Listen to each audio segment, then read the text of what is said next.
करेंगे। तो महाराष्ट्र का सियासी संग्राम सुप्रीम कोर्ट की दहलीज तक पहुंच चुका है।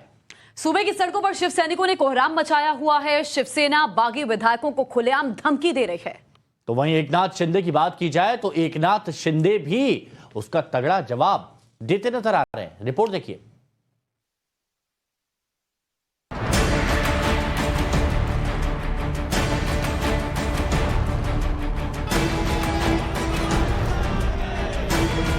जो करना है करने दो, मुंबई में तो आना पड़ेगा ना।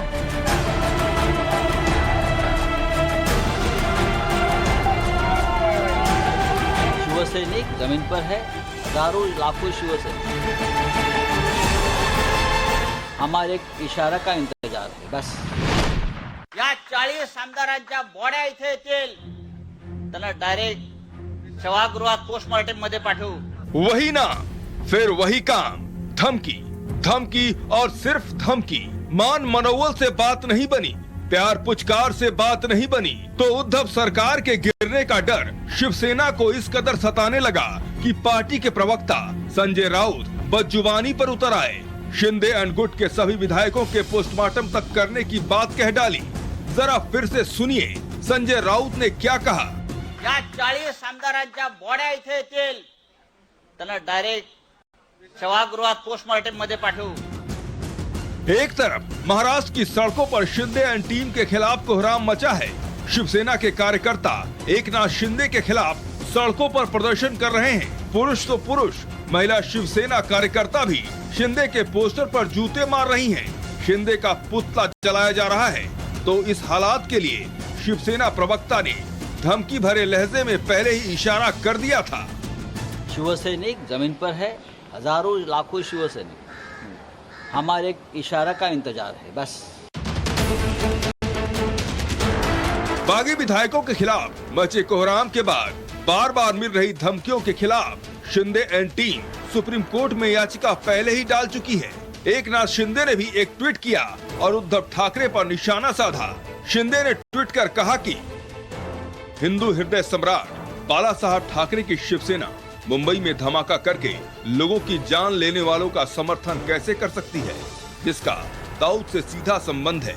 हिंदू हृदय सम्राट वंदनीय बाला साहब ठाकरे के हिंदुत्व के विचारों के लिए और बाला साहब की शिवसेना को बचाने के लिए हम मर भी जाएं तो बेहतर है।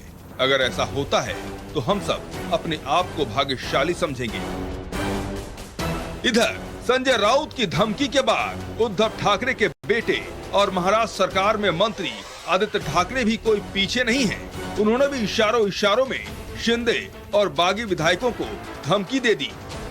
पण जे बंडखोर आहेत, जे फुटीरवादी आहेत, त्यांना माफी नाही, त्यांना क्षमा करणार नाही महाराष्ट्र, हे आपण शपथ घेऊन पुढे निघालेलो आहे। महाराष्ट्र का बवाल अब सुप्रीम कोर्ट में है। धमकियों का कोई असर नहीं हो रहा। शिंदे गुट और मजबूती के साथ खड़ी हो रही है तो उद्धव ठाकरे कैंप में टूट बढ़ती जा रही है। उद्धव सरकार में मंत्री रहे उदय सावंत भी अब उद्धव का साथ छोड़ शिंदे गुट में शामिल हो रहे हैं। उदय सावंत एक दिन पहले तक उद्धव के साथ मीटिंग में शामिल रहते थे, लेकिन अब वो गुवाहाटी में शिंदे गुट से जुड़कर उद्धव को झटका देने जा रहे हैं। मुंबई से शिवानी मिश्रा और अरुणील सदाडेकर के साथ bureau report, times now Navbharat.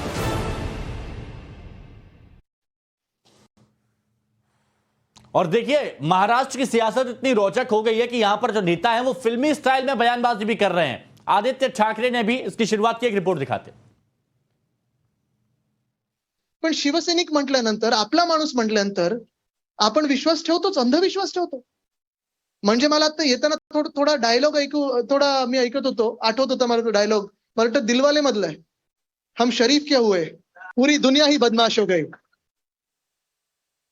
आहोत आपण, दिलवाले आहोत। तो देखिए यहां पर आपने डायलॉग देखा, दिलवाले का डायलॉग बोलते हुए नजर आए। शाहरुख खान की याद आ गई आदित्य ठाकरे को। गौरव हमारे सहयोगी हमारे साथ जुड़े हुए। गौरव, और क्या क्या रंग अभी दिखाएगी महाराष्ट्र की सियासत? देखिए, अभी बहुत कुछ होना बाकी है। अगर आज 16 विधायकों को अयोग्य होने का जो नोटिस भेजा गया है वो सुप्रीम कोर्ट उस पर स्टे लगा देता है और ये तय हो जाता है कि अब जो है डेप्यूटी स्पीकर द्वारा जो लिया गया फैसला है वो उचित नहीं है, तो फिर हो सकता है कि इसके बाद अब सियासी घमासान देखने को मिले, क्योंकि अभी तक विधानसभा में, महाराष्ट्र की विधानसभा में स्पीकर का पद भी खाली है। हो सकता है कि अब स्पीकर के पद के चुनाव के लिए इसके आगे की लड़ाई लड़ी जाए, क्योंकि डेप्यूटी स्पीकर के खिलाफ जो है पहले से ही शिंदे गुट प्रस्ताव भेज चुका है। तो ये बहुत दिलचस्प होगा कि क्या नया स्पीकर चुना जाता है, क्योंकि महाविकास अघाड़ी का ये आरोप है कि राज्यपाल ने ही कुछ कारणों का हवाला देते हुए स्पीकर के चुनाव पर रोक लगा रखी थी। अब ऐसे में डिप्टी स्पीकर के बाद क्या स्पीकर कौन चुना जाएगा, उसका क्या कदम होगा, ये देखने वाली बात होगी। लेकिन अगर ये भी होता है कि झटका लगता है उद्धव ठाकरे ग्रुप को, तो इसके बाद सड़कों पर भी घमासान तेज हो सकता है, क्योंकि हमने कल देखा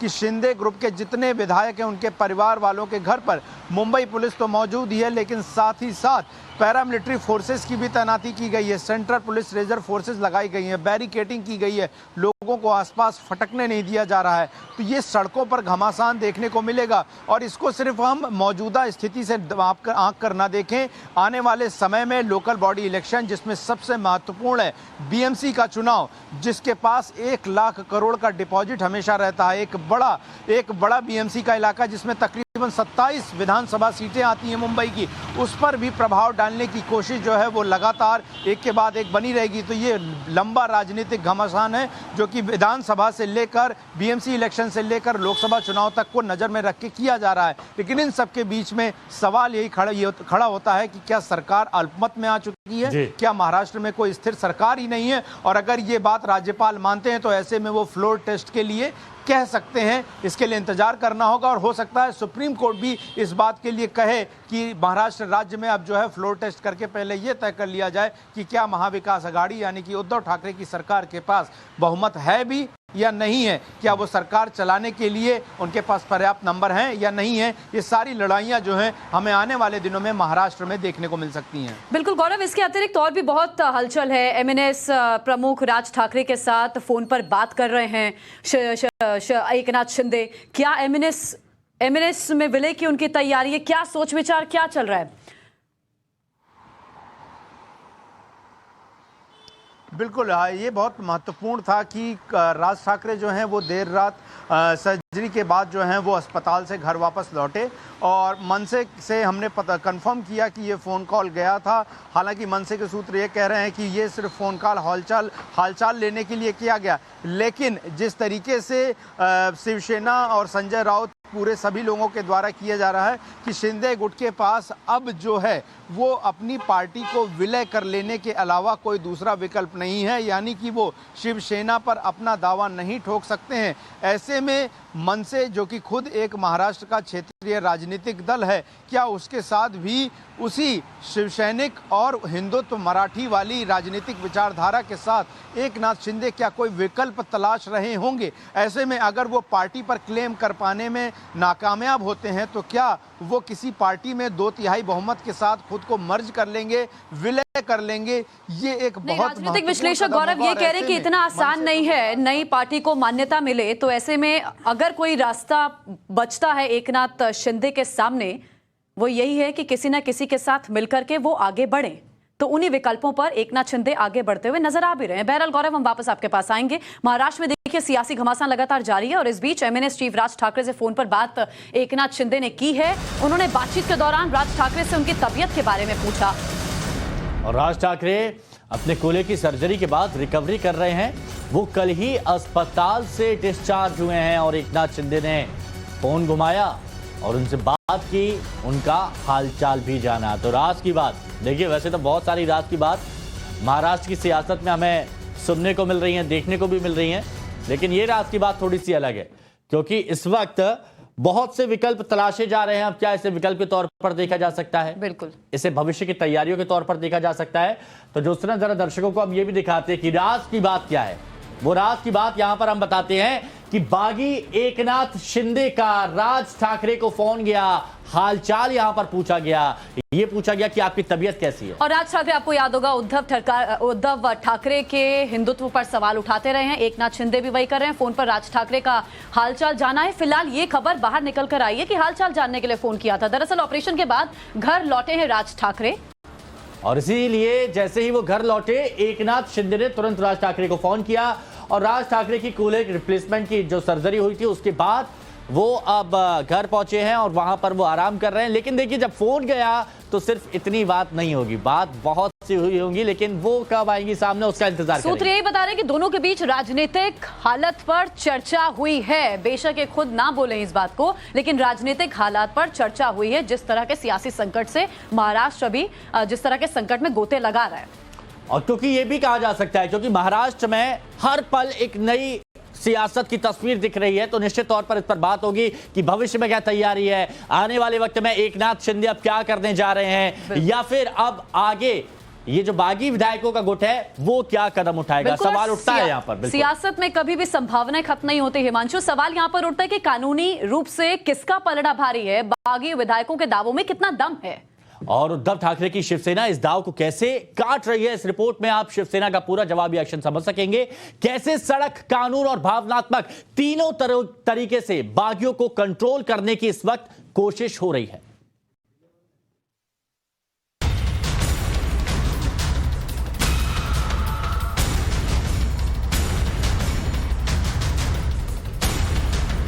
महाराष्ट्र के राज्यपाल भगत सिंह कोश्यारी अस्पताल से वापस आ गए। वडोदरा में एकनाथ शिंदे और फडणवीस के बीच बैठक भी हो गई। उद्धव ठाकरे ने बता दिया, गद्दारों के लिए कोई जगह नहीं।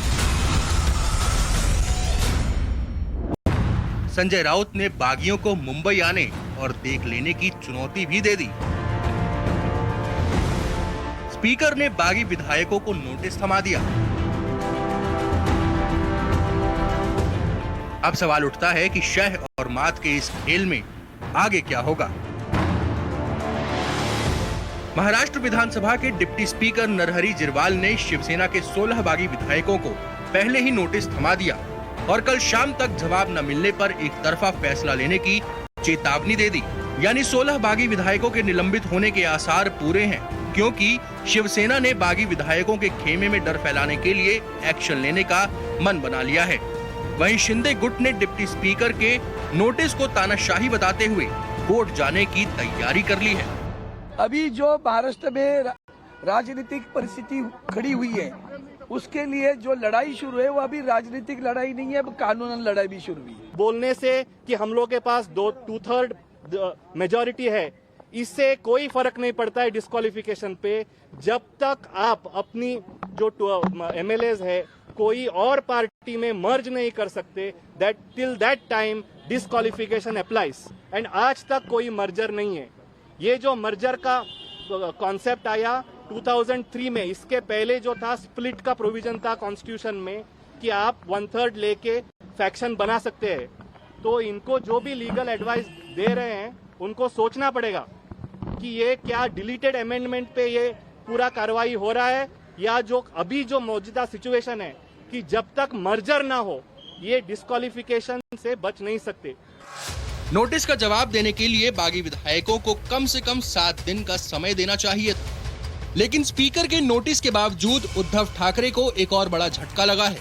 अब तक उद्धव ठाकरे के साथ खड़े दिख रहे मंत्री उदय सामंत ने बगावत कर दी है और एकनाथ शिंदे के साथ हो गए हैं। उदय सामंत को लेकर अब तक उद्धव कैबिनेट के 8 मंत्री शिंदे गुट में शामिल हो चुके हैं। यानी अब बागी कैंप में शिवसेना के विधायकों की संख्या बढ़कर 39 हो गई। या सदस्यांची संख्या 2/3 पेक्षा जास्त असल्याने त्याचे नेते हे एकनाथजी शिंदे कोणाला डिस्क्वालिफाय करणार, अमुक करणार, हे जे बोललं जातं, कोणीही अँटी डिफेक्शन लॉ वाचून बघावा। त्याच्यामधल्या ज्या तरतुदी आहे, तुम्हाला जर पक्षाने व्हीप काढला आणि व्होटिंग मध्ये किंवा व्होटिंग साठी ऍबसेंट राहून तुम्ही जर तो व्हीप मडला सदनामध्ये, विधानसभेमध्ये, तरच तुम्हाला डिस्क्वालिफिकेशन अट्रॅक्ट होतं। परंतु घाबरवण्यासाठी म्हणून आमच्या मीटिंगला नाही आला तरी तुम्ही डिस्क्वालिफाय होता असं सांगितलं जातं आणि ते ऍप्लिकेशन स्वीकारले जातात। हे योग्य नाही असं मला वाटतं। उधर शिवसेना का दावा है कि गुवाहाटी में बगावत का झंडा बुलंद किए हुए नेताओं में फूट पड़ गई है और 20 विधायक वापस लौटने का मन बना चुके हैं। उन्हें दबाव बनाकर रोका गया है। शिवसेना का दावा है कि एक बार सारे बागी विधायक महाराष्ट्र की धरती पर लौट आए तो दूध का दूध और पानी का पानी हो जाएगा।